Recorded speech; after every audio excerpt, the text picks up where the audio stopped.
naman ang Pampanga. Of course, the culinary capital of the Philippines. Alam na natin mga kapuso natin nakabalin. Malupit pagdating sa pag-imbento at pagluto ng mga rapsang pagkaing Pinoy.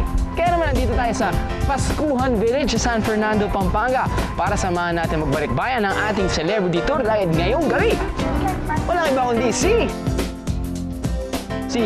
Cut. Ano nga pala yung ano natin? Gladys Reyes. Si Gladys Reyes? Neil? Yung di... Gladys Reyes? Pati nga ng script, sigurado kayo? Ito yung mahilig manampal? Ito yung parating sumisigaw eh.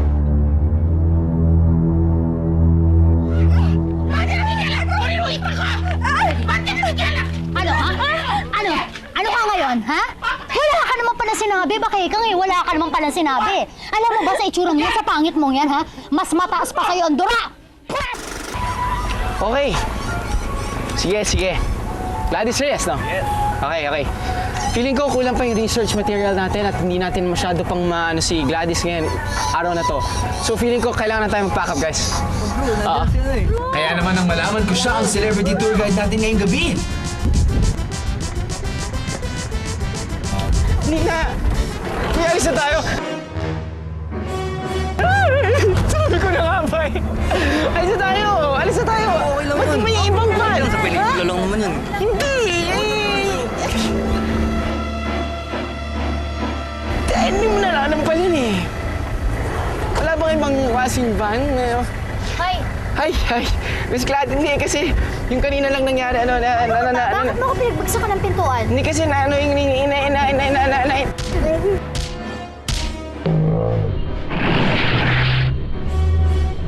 Sabi ko sa inyo eh. Ano daw? Hindi, pare, alam mo, ano yan eh, ang dami niyang inaping mga aktor, mga actresses, sila Claudine, sinampalan niya si Claudine, sinampalan niya sila Judy Ann, sinampalan niya sila Angelo De Leon, sila Sharon Cuneta, Maricel Soriano, pati... Hi, Gladys.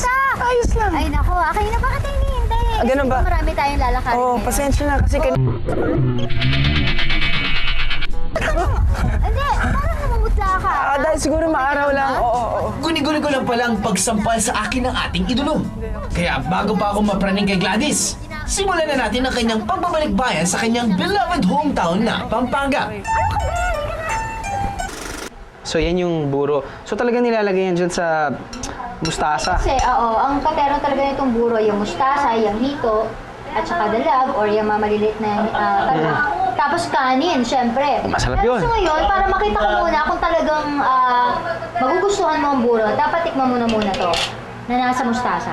Okay? So, ako una titikim. Yes, Drew. Eh, Sige na! Sure, Gladys. Basta tikiman ang mga specialty ng bayan. Game na game ako dyan.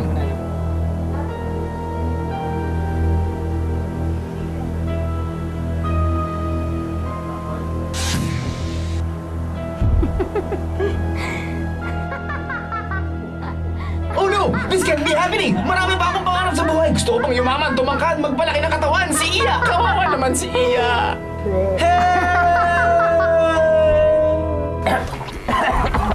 Drew? Drew, okay ka na ba? Ha? Nako, teka, gusto mo, anong gusto mo? Uy, ano ka ba? Ano nangyayari sa'yo? Di ba? Ang sarap-sarap nga eh. Tignan mo. kinain mo rin, no? Meron din itong buro, di ba? Masarap naman, di ba? Sarap nga, no? Masarap talaga. Masarap siya. Ayon sa ating balikbayan, espesyal ang lugar na ito para sa kanya. Madalas daw magtipon-tipon dito ang kanilang angkan.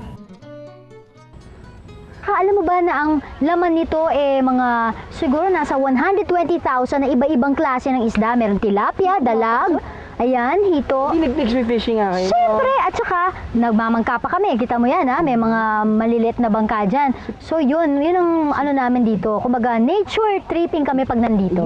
Ayan, Drew, pag nagpupunta rin kami dito, nakita mo yung mga kapitbahay namin. Ayan, Masaya tsaka na ilang dito. mga kamag-anak. Oo, naku, talagang masaya talaga dito. At saka, siyempre, ayan mga boys ayan, nakikita mo ba? Oo. Mga ano yan, mga bodyguards yan namin kapag nagpupunta kami dito. Pag may bago dumarating dito, alam mo may ginagawa sila eh. Anong ginagawa? Boys, alam niyo na gagawin niyo, ha? Ano naman ang nangyari dito? Nag-daydream na naman ang inyong biyahero. Hindi ako marunong lumangoy. Wala akong swimming trunk. Hoy, Drew! Ano ka ba? Ano sinisigaw-sigaw mo dyan? Ay, hindi ba ako? Ayan, ang mga, ano mo, kapitbahay namin to, at yun ang tito ko. kuya, Pag kami bago salta dito, ganyan nila itrato na, alam mo, very hospitable ang mga tao dito. Kuya, akala ko ihahagis yun ako sa ano. Ano ka ba naman? Halika na, upo ka dito. At matikman natin tong sariwang huli natin, ano, dito sa palaisdaan ng tito ko.